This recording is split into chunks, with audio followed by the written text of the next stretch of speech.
우리 친구들 안녕하세요. 우리 친구들 함께 말씀 예레미야가 3장 22절부터 23절 말씀을 함께 읽겠습니다.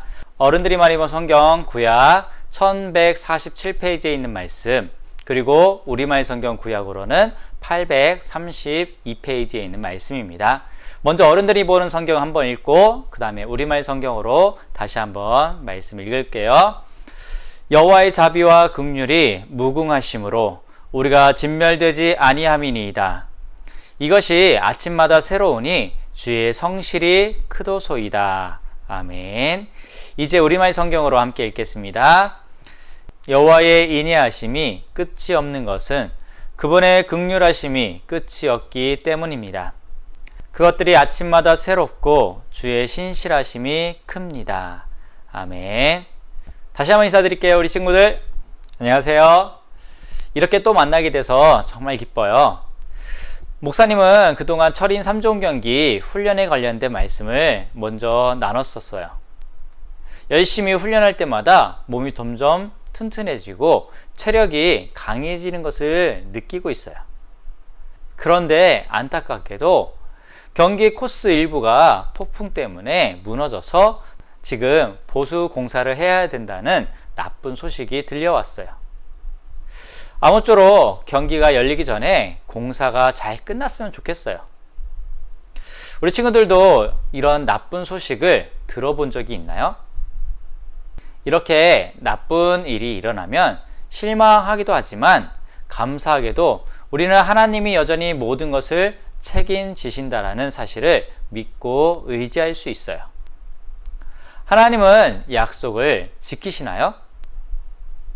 신실하신 하나님은 언제나 그 약속을 지키세요. 이 일은 성경의 이야기를 생각나게 해요. 느헤미야는 유다에서 온 사람들에게 나쁜 소식을 듣게 돼요. 그래서 오늘 말씀의 제목은 느헤미야가 예루살렘의 소식을 들었어요 라는 말씀의 제목이에요. 우리가 그전 시간의 말씀들을 조금 더 기억해 볼게요. 하나님의 백성을 하나님께서는 고향으로 데려오셨고, 그리고 성전을 다시 지었어요. 에서를 왕비로 하나님께서는 세우셨고요. 그 에서를 통해서 하나님께서는 하나님의 백성을 바로 구하셨어요. 느헤미야는 페르시아에 사는 유다 사람이에요. 여러 해 전 유다 사람들은 바벨론의 포로로 잡혀왔어요. 페르시아가 바벨론을 침략한 후 페르시아의 왕은 유다 사람들에게 고향으로 돌아가도 좋다라는 허락을 해 주었어요. 유다 사람 중 일부는 고향으로 돌아갔지만 페르시아에 남은 사람들도 있었어요. 느헤미야는 페르시아 왕에게 수를 따르는 관리의 역할을 하고 있었어요. 왕의 술에 아무도 독을 타지 못하도록 확인하는 일을 맡았던 거예요. 지난 몇 주 동안 우리는 하나님의 약속을 지키시나요? 라는 질문을 했어요. 이 질문의 대답은 신실하신 하나님께서 언제나 약속을 지키세요예요. 이 사실을 보여주는 성경 이야기들도 우리는 들었었어요. 오늘 성경의 이야기를 들으면서 하나님이 어떻게 하나님의 백성에게 신실하게 하셨는지 잘 찾아보세요.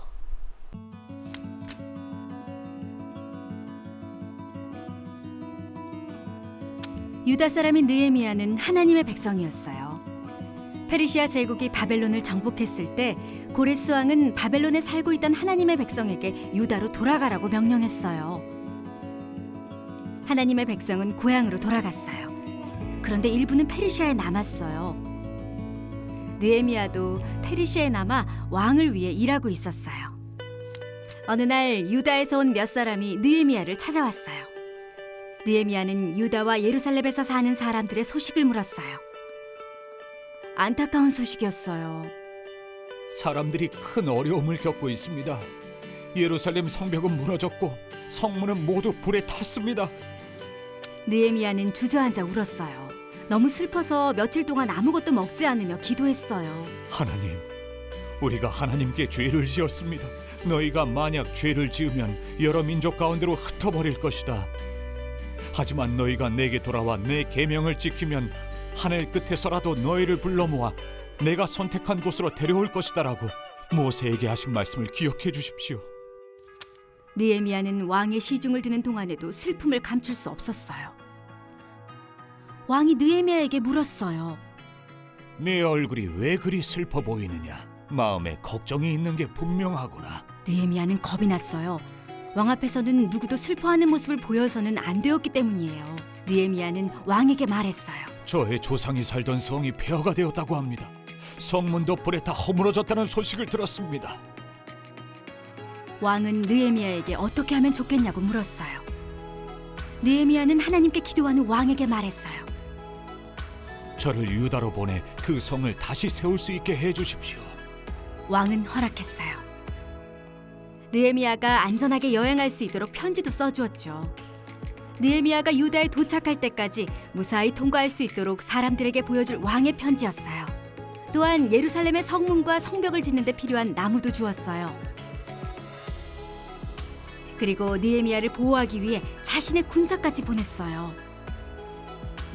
드디어 느헤미야는 예루살렘에 도착했어요. 사흘 뒤 느헤미야는 한밤중에 일어나 성벽을 살펴보러 나갔어요. 그러고는 유다 백성에게 말했어요. 우리에게 어려움이 닥쳤습니다. 성은 폐허가 되었고 성문은 불탔습니다. 자, 이제 힘을 모아 예루살렘 성벽을 다시 세웁시다. 느헤미야는 하나님이 자신을 어떻게 도와주셨는지, 그리고 왕이 무슨 말을 하고 어떤 도움을 주었는지 사람들에게 모두 이야기했어요. 사람들은 성벽 공사를 시작하자고 말하며 일하기 시작했어요.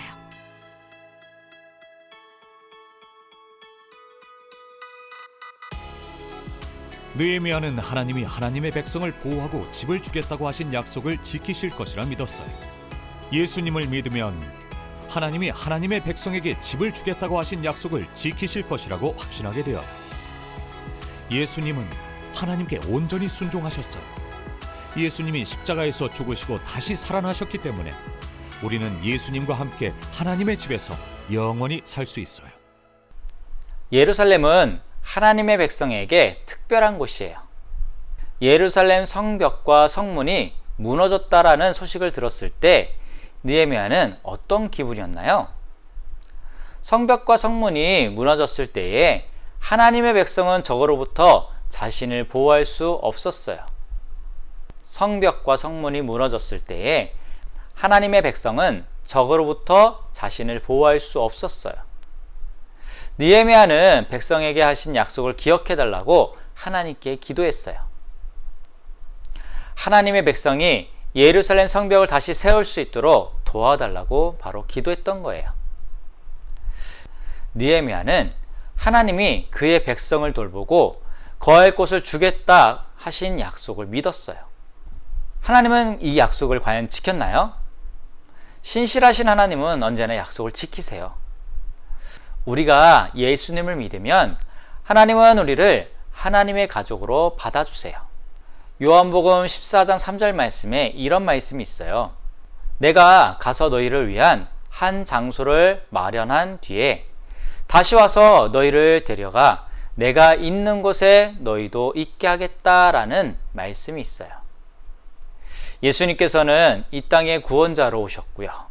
그리고 영원한 하나님 나라에 우리가 갈 수 있도록 미리 예수님께서 그 장소를 마련한 뒤에 다시 우리를 데려가겠다라고 말씀하세요. 마치 성벽이 무너져서 적의 공격을 받고 있는 상황 속에서 느헤미야가 기도했을 때에 하나님께서는 느헤미야에게 그 기도의 약속, 반드시 그들을 보호하겠다라고 한 말씀처럼 하나님의 가족된 우리들을 또한 보호하고 함께하기 위한 장소를 마련해 주셨어요. 예수님을 믿는다는 것은 하나님께서 하나님의 백성인 우리에게 거할 곳을 주겠다라고 하신 약속을 또한 믿는 거예요. 우리 친구들도 천국을 믿고 있죠? 우리가 하나님과 함께하는 그곳, 우리가 하나님과 영원히 할 곳을 하나님께서는 우리를 위해 준비해 주셨어요. 예수님은 하나님께 온전히 순종하셔서 십자가에서 죽으시고 다시 살아나심으로 우리가 하나님과 영원히 함께할 수 있게 바로 해주셨어요. 느헤미야는 하나님의 백성이 예루살렘 성벽을 다시 세울 수 있도록 도와달라고 기도했어요. 어려움을 겪는 사람들을 볼 때 우리 친구들은 어떻게 하나요? 다음 영상을 보고 함께 이야기를 나눌게요. 내일은 아주 안 좋은 소식을 들었어요. 다른 나라에 돈이 없어서 성경을 사지 못하는 아이들이 있다는 거예요. 넬에게는 돈이 조금 있어요. 갖고 싶은 걸 사려고 모아둔 돈이죠. 자전거를 사는 게 나쁜 건 아니죠. 운동하기 좋잖아요. 넬이 새 자전거를 사는데 돈을 쓰는 건 나쁜 게 아니에요. 하지만 넬이 다른 나라의 아이들이 성경을 가질 수 있도록 돈을 쓰는 건 어떨까요? 다른 사람들을 돕기 어려운 이유는 무엇일까요? 어떻게 하면 어려운 사람들을 기꺼이 도울 수 있을까요? 하나님은 우리가 도움이 필요한 사람들에게 관심을 보이기 원하세요. 하나님은 또한 도움이 필요한 우리에게 관심을 가지고 아들이신 예수님을 보내 우리를 대신 십자가에서 죽게 하셨어요. 우리는 다른 사람들을 위해 기도할 수 있고 예수님에 관한 복음을 바로 전할 수 있으며 그들을 또한 도울 수도 있어요. 우리는 다른 사람들을 위해 기도할 수 있고 그리고 예수님에 관한 복음을 전하면서 그들을 또한 도울 수도 있어요. 우리 친구들이 이 놀라운 사실을 부모님과 함께 말씀을 나누고 또한 친구들을 만나면서 또한 주변에 아직도 예수님을 모르는 사람들을 만나면 전해주세요. 그리고 하나님께서 우리를 영원히 함께 알고 그것을 준비해 놓으셨다라는 이 말씀도 함께 전해주세요. 우리도 하나님의 백성이기에 늘 그 말씀을 기억하며 살아가기를 간절히 소망합니다. 오늘 영상 밑에 있는 또 링크 클릭하면서 우리 친구들이 가정에서 부모님과 함께 나눔도 가져보고 그리고 우리 친구들이 이 말씀을 한 주간 또한 묵상하고 또 다음 시간에 만날게요.